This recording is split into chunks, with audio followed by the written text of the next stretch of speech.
আশা করি তোমরা সবাই ভালো আছো। অনলাইন ক্লাসে তোমাদের সবাইকে স্বাগত। আজকে আমি অনলাইন ক্লাস আলোচনা করব নবম শ্রেণীর গণিত। তোমরা দেখতে পাচ্ছ আমি নবম শ্রেণীর গণিতের আজকে 16তম অধ্যায় আলোচনা করব, যেটা হচ্ছে পরিমিতি 16.1। তো তোমরা এখানে তোমরা বই খাতা কলম নিয়ে পড়তে পারো। এই ক্লাসটি সবার সাথে শেয়ার করো। শুরু করি। তো পরিমিতি তোমাকে বুঝতে হলে প্রথমত যেটা দরকার সেটা হচ্ছে প্রয়োজনীয় কিছু সূত্র দরকার। সূত্র ছাড়া অঙ্ক করা প্রায় অসম্ভব। ওই জন্য আগে আমরা সূত্র নিয়ে আলোচনা করব। আমি বোর্ডে দুটি প্রশ্ন লিখে রেখেছি 16.1-এর, সেটা আমি সূত্র আলোচনা করার পরপরই আমি এই দুটি অঙ্কের সমাধান করে দেব। তো তোমরা দেখতে পারো এখানে প্রয়োজনীয় সূত্রগুলির মধ্যে আমরা ধাপে ধাপে শিখি। এই প্রথম সূত্রটা হচ্ছে সমকোণী ত্রিভুজ নিয়ে।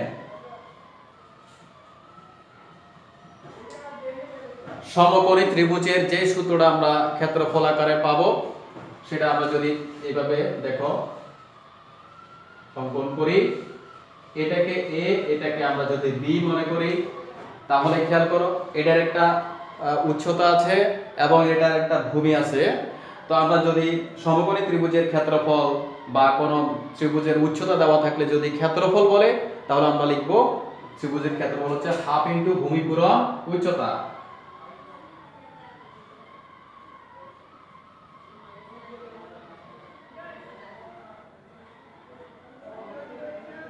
হাফ ইনটু ভূমি ইনটু উচ্চতা।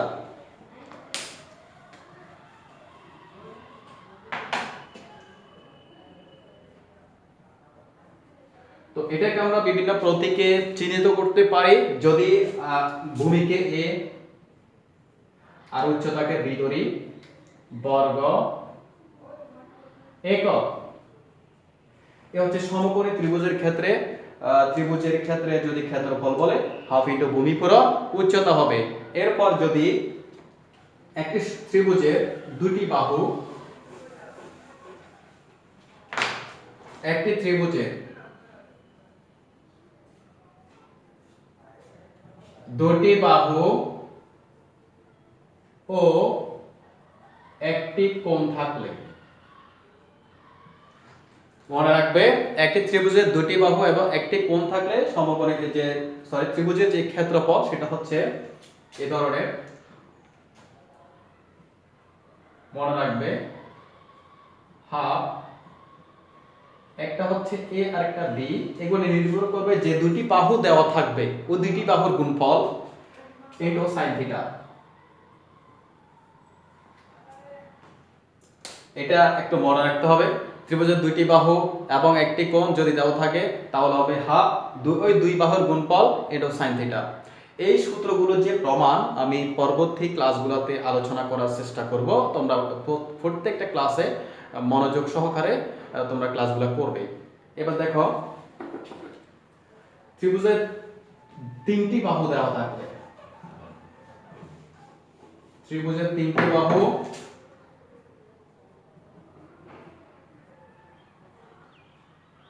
দেওয়া থাকলে এই ক্ষেত্রফল কি হবে? একদমই যে ওই ত্রিভুজের পরিসীমা লাগবে। তো সেই পরিসীমাটা অর্ধ পরিসীমাটা s minus a s minus b into s minus c। এই সূত্রটা অবশ্যই খেয়াল রাখবা।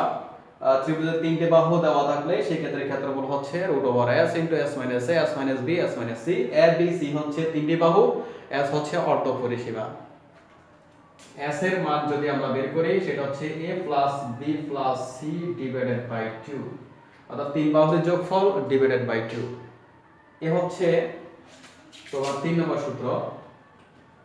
এবার দেখো সমবাহু ত্রিভুজের ক্ষেত্রফল। আমরা সকলেই জানি যে সমবাহু ত্রিভুজটা আসলে কি তিন বাহু সমান। তো আমি অনুমান করে রাখতেছি এ, এটা এ, এটা এ, তিন বাহু সমান, তাহলে সমবাহু ত্রিভুজের ক্ষেত্রফল এটা হচ্ছে 4 নং। সমবাহু ত্রিভুজের ক্ষেত্রফল √3/4 a স্কয়ার বর্গ একক। এই হচ্ছে সমবাহু ত্রিভুজের ক্ষেত্রফল। এরপর আরেকটা হচ্ছে সমদ্বিবাহু ত্রিভুজ। আমরা সকলেই কিন্তু জানি সমবাহু ত্রিভুজ দুইটি বাহু সমান। 5 নং সমদ্বিবাহু ত্রিভুজ।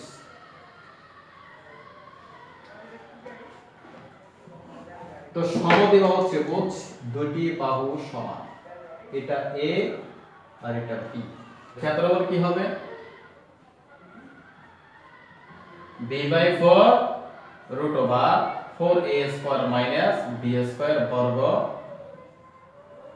একক।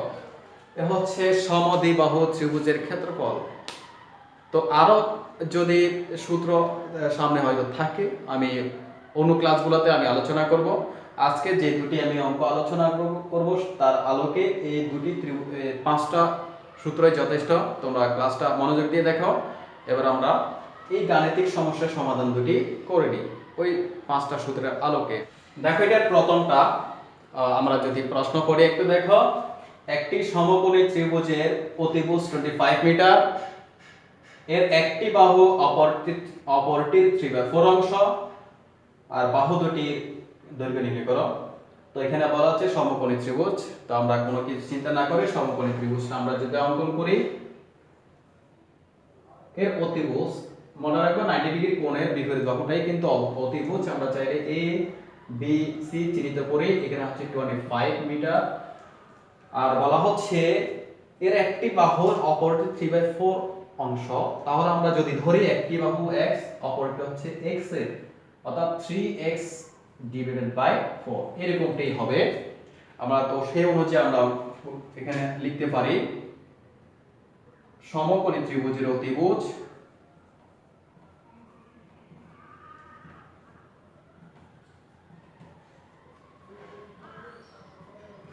AC 25 মিটার, ধরি একটি বাহু BC x মিটার, অপর বাহু এটা হচ্ছে AB, এটা x এর 3/4 অংশ, 3x/4 মিটার। তাহলে আমরা তিনটি বাহু পেয়েছি। তো এখানে বের করার জন্য কি বলছে, ওই বাহু দুটি মান কত। তাহলে আমরা এই জিনিস বের করতে পারি। আর আমরা সকলেই জানি যে পিথাগোরাসের যে উপপাদ্য, সেই অনুযায়ী আমরা কি জানি, অতিভুজের বর্গ ইকুয়াল লম্ব স্কয়ার বা লম্বের বর্গ যোগ ভূমির বর্গ। অর্থাৎ অতিভুজের বর্গ হবে অপর দুটি বাহুর বর্গের যোগফলের সমান। তো আমরা লিখতে পারি পিথাগোরাসের উপপাদ্য অনুসারে পাই। তাহলে আমরা লিখতে পারি AC স্কয়ার ইকুয়াল চিত্র অনুযায়ী BC square plus AB square. তো আমরা এখানে মান বসিয়ে দিই। AC এর মান 25 স্কয়ার হবে, আর BC এর মানটা হচ্ছে x square plus 3x/4 whole square. তো আমরা এখানে লিখতে পারি 25 এর বর্গ 625, আর x স্কয়ার প্লাস 9x²/16। তো এটার উদ্দেশ্য হচ্ছে x এর মানগুলোকে এক পাশে করা। তো আমরা সেটাই করব।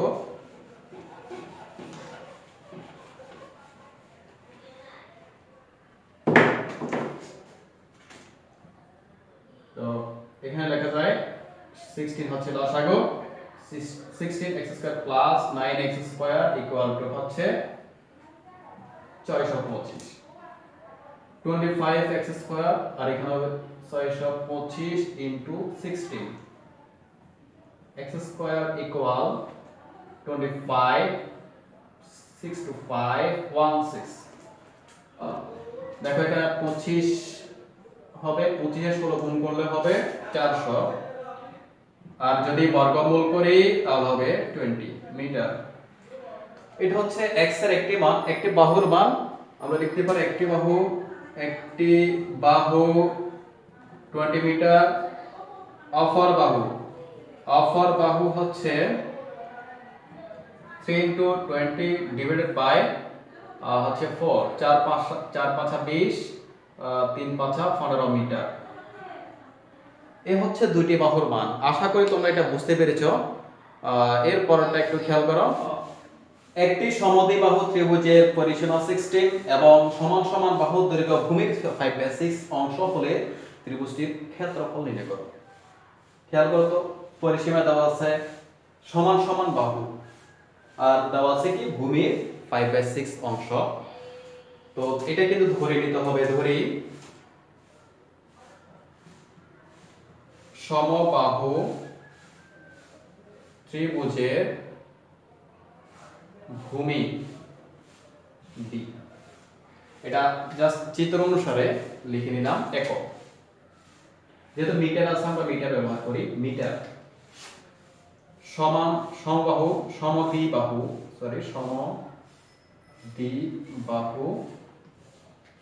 ত্রিভুজের সমান সমান বাহু হচ্ছে এ সমান 5b/6 অংশ।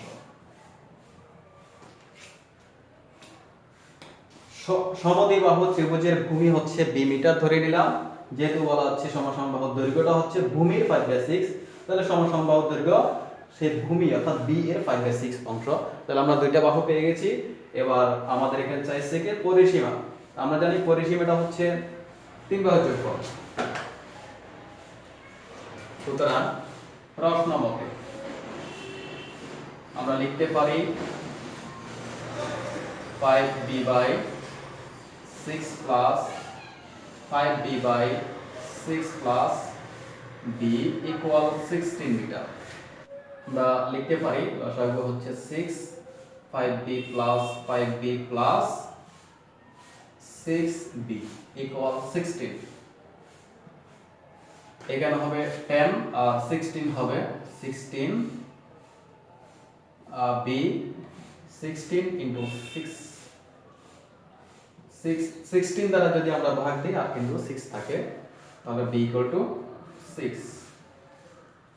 তাহলে আমরা a সমান বা সমান সংখ্যা দৈর্ঘ্য কি পাচ্ছি? সুতরাং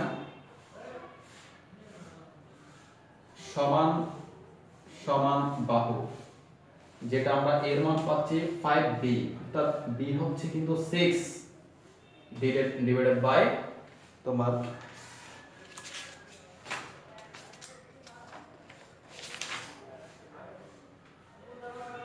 6 মিটার, এখানে হচ্ছে 5 মিটার। তো আমরা দুইটা মান পেয়ে গেছি। এবার সমদ্বিবাহু ত্রিভুজের ক্ষেত্রফল দিয়ে আমরা মানটা বের করব। সুতরাং ক্ষেত্রফল b/4 √4a² - b²। তো b এর মান কত?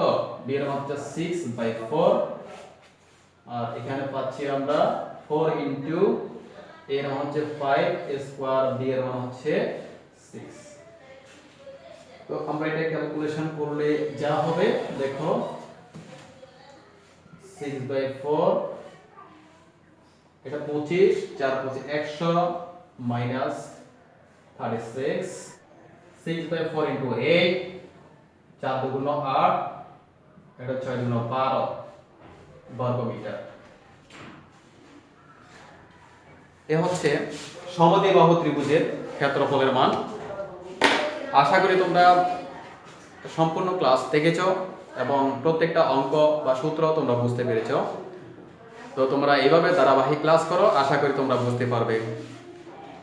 আগামী ক্লাস দেখার আমন্ত্রণ রইল। আল্লাহ হাফেজ।